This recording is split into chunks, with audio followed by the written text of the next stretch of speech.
Well, you don't often run into a farmer, or anyone for that matter, that uses his spare time to dabble in quantum physics or hardcore scientific theory. But as our Kansas City ABC affiliate's Maria Antonio reports, one Missouri farmer has interests and talents that go way beyond what most people seem capable of. Christopher lives on a northern Missouri farm surrounded by fields. How are you doing today? Surrounded by animals and surrounded by signs of intelligence.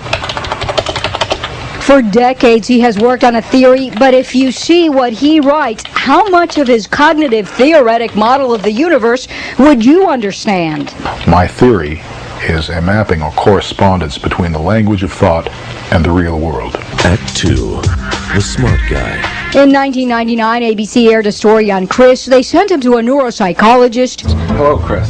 For a standard IQ test, 2 hours of problem solving. His score reported as too high to measure. The highest individual that I have ever measured in 25 years of doing this. Experts tell us most people have IQs around 100. College grads average 120.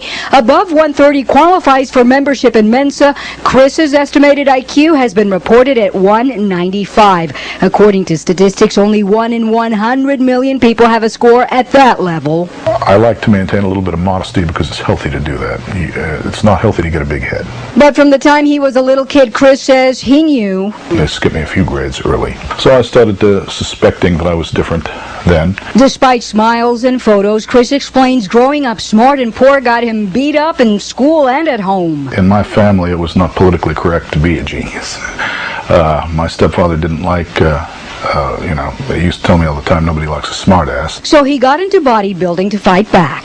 His name and his work appear in books, but a young Chris never finished college. He cites a lack of money, transportation, patience. So at that point I dropped out, and at that I became a blue-collar guy. In places like West Hampton Beach, New York, he worked as a bar bouncer. If you're so smart, why aren't you filthy rich? He is asked that, but Chris has always charted a different course. Having lots of nice stuff is not something that anybody has any business associating with genius. He has lots of books and one purpose, which brings us back to Chris's theory. I can remember asking my grandfather, is there a God? Now in his 50s, that's what he's been working to prove all along. And so if you have a theory that you say implies the existence of God, for example, well, you're falling afoul of the scientific method. How can we test for the existence of God? Meanwhile, he has a wife, Gina, and a farm to run outside the world of theories. I'm at peace with myself. Hi, Snoopy. I actually enjoy my life. We've got a lovely place here, and I'm quite happy here. Yeah, he's a good boy. He's a good boy.